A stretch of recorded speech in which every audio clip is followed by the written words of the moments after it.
Dê saúde para você e para quem precisa. Vamos continuar com o nosso estudo do livro A Dieta do Futuro, do Dr. Hiromi Shinaya, para o curso de Naturopatia da Igreja São Francisco de Assis, com o Padre Ticão. Continuando o curso de onde paramos. Mas qualquer tipo de remédio representa uma sobrecarga para o corpo, por isso é importante saber exatamente quais são os riscos.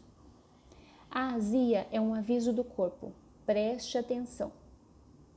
Ao longo dos anos, observei que é comum minhas pacientes com câncer de mama terem diverticulose e fezes compactadas. Acredita-se que o câncer de mama não tenha nenhuma relação com o câncer de colo. Pelo que tenho visto no consultório, eles estão intimamente relacionados. Os cientistas estão tentando desesperadamente encontrar a causa do câncer, mas, na realidade, não existe uma causa única. Isso também se aplica a outras doenças, pois muitos fatores que nos rodeiam, alimentação, água, remédio, falta de exercício, estresse, estilo de vida, afetam o nosso organismo de forma complexa e geram reações e doenças. Em virtude do avanço da especialização da medicina, há uma tendência de olhar apenas para a área específica do corpo, onde a doença se manifesta. Quando os pacientes se queixam de azia, muitos médicos receitam antiácidos para reduzir a secreção de ácido gástrico, porque eles acreditam que a causa da azia seja a hiperacidez gástrica. Em outras palavras, eles acreditam que a produção de ácido gástrico esteja alta e que essa hipersecreção precise ser inibida com medicação. É verdade que, se a secreção de ácido gástrico for reduzida, os sintomas da azia desaparecerão. Mas, como eu já disse anteriormente, essa forma de tratamento causará sérios danos e sobrecarregará todas as outras partes do organismo. Creio que o diagnóstico de azia, refluxo de ácido e indigestão ácida sejam resultados de hiperacidez gástrica. Esteja errado. De fato, não existe excesso de ácido gástrico. O ácido gástrico é produzido porque é necessário ao equilíbrio da saúde geral do organismo. Acredito que a inibição desses mecanismos naturais com remédios acabe reduzindo o tempo de vida. O corpo humano é um sistema complexo e de equilíbrio delicado. Esse sistema também existe no interior de cada uma das 60 trilhões de células que formam o corpo humano. Se você leva seu corpo a sério, pense no início da sua formação no nível celular.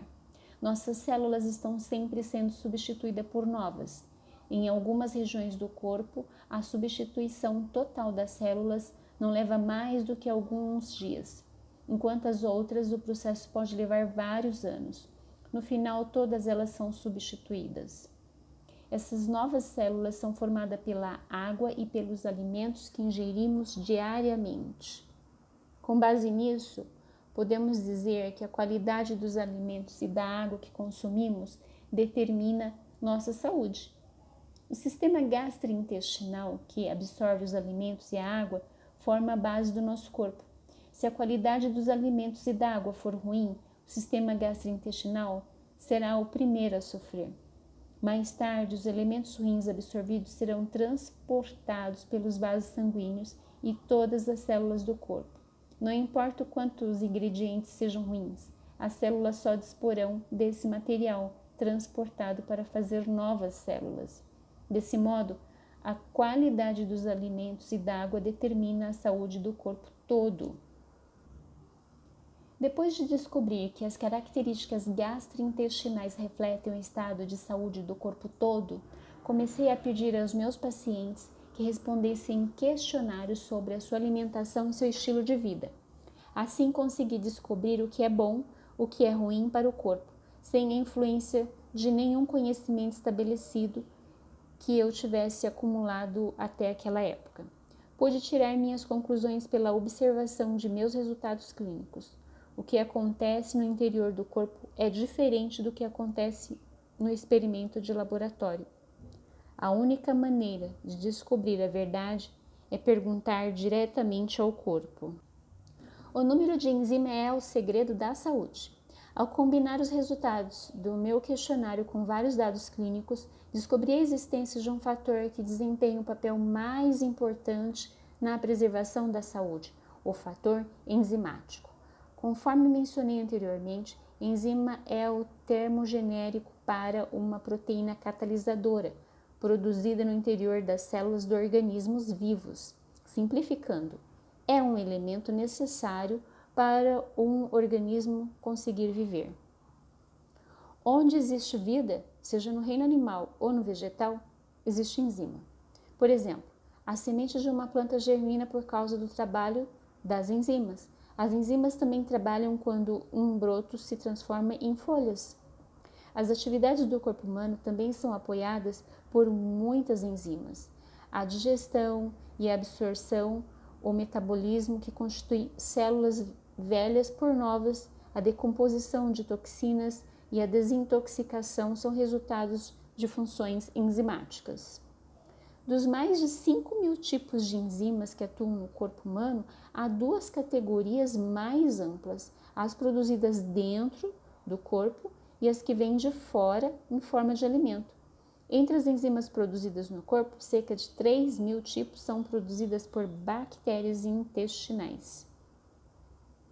Um elemento comum entre as pessoas que têm sistema gastrointestinal saudável é que elas consomem alimentos naturais com alto teor de enzimas.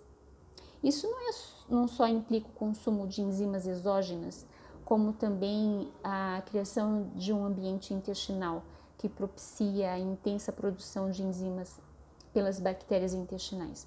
Por outro lado, o elemento comum entre as pessoas que têm características gastrointestinais ruins é o estilo de vida, que acelera o esgotamento das enzimas. O consumo habitual de álcool e tabaco, o excesso de comida, a ingestão de alimentos com aditivos alimentares, a vida em ambientes estressantes e o uso de medicamentos consome grandes quantidades de enzimas. Outros fatores para o esgotamento das enzimas são a má alimentação, que produz toxinas no cólon, a exposição a raios ultravioletas e ondas eletromagnéticas, que produzem radicais livres, requerendo o trabalho de desintoxicação das enzimas e o estresse emocional. Isso nos ensina que é preciso adotar um estilo de vida que aumente e não que esgote as enzimas do corpo. Essa é a base da alimentação e do estilo de vida do fator enzimático. Um organismo com abundância de enzima tem bastante energia vital e um sistema imunológico eficiente. Evite o esgotamento das enzimas, conserve-as em um nível adequado. O seu organismo será saudável. Atualmente, as enzimas só podem ser produzidas por organismos vivos. Embora possamos fabricar alimentos com enzimas artificialmente, como os alimentos fermentados, são micro-organismos como as bactérias que produzem as enzimas. Portanto, mesmo que possamos criar um ambiente propício à produção de enzimas por micro-organismos, não conseguimos sintetizá-las ou produzi-las de modo artificial. É por isso que a alimentação e estilo de vida do fator enzimático enfatizam a importância dos alimentos. Conforme afirmei anteriormente, os alimentos que contêm enzimas criam um ambiente intestinal propício à produção de enzimas pelas bactérias intestinais.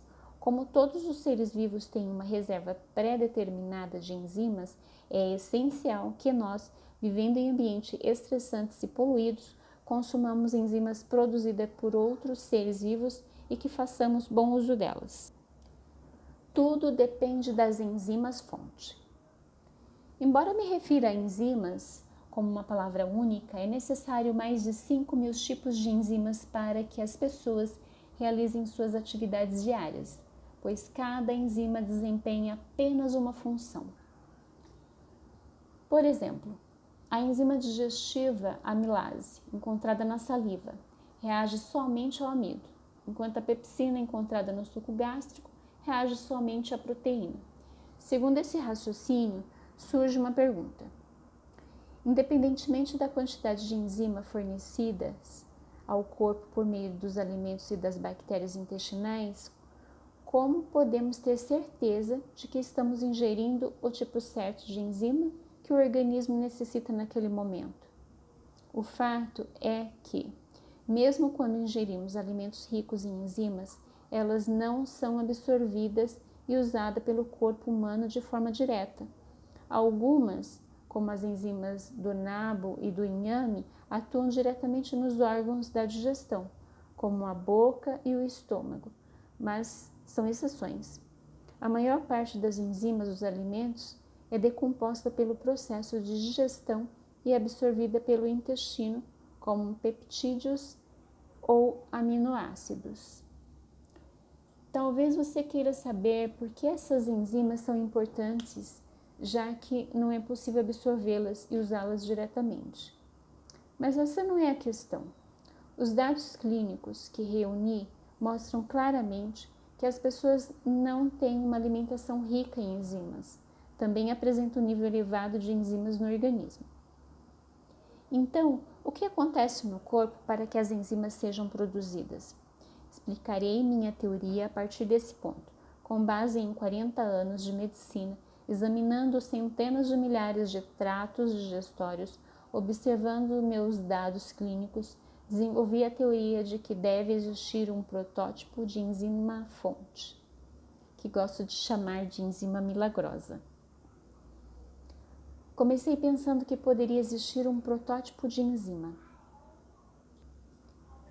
Essa ideia me ocorreu ao observar que quando uma grande quantidade de determinada enzima é usada em uma área específica do organismo, parecia haver escassez de enzima em outra área. Um exemplo disso, como disse anteriormente, se dá quando se consome muito álcool, pois um grande número de enzima é usado para decompor o álcool, resultando na diminuição de enzimas necessárias para a digestão e absorção em outras áreas. A partir dessa observação, cheguei à conclusão de que vários milhares de tipos de enzimas devem originar-se de um protótipo, que primeiro é produzido e, depois, convertido em uma enzima específica para ser usada onde houver uma necessidade específica. As enzimas são responsáveis por todas as funções de um organismo vivo. O movimento dos dedos, a respiração e os batimentos cardíacos acontecem por causa do trabalho das enzimas. Mas o sistema seria ineficiente se cada enzima usada para uma atividade específica fosse produzida originalmente em sua forma final, sem respeitar as necessidades dinâmicas do corpo. Bom, finalizamos por aqui mais esse momento de estudo. Dê saúde para você e para quem precisa. Até o próximo momento de estudo.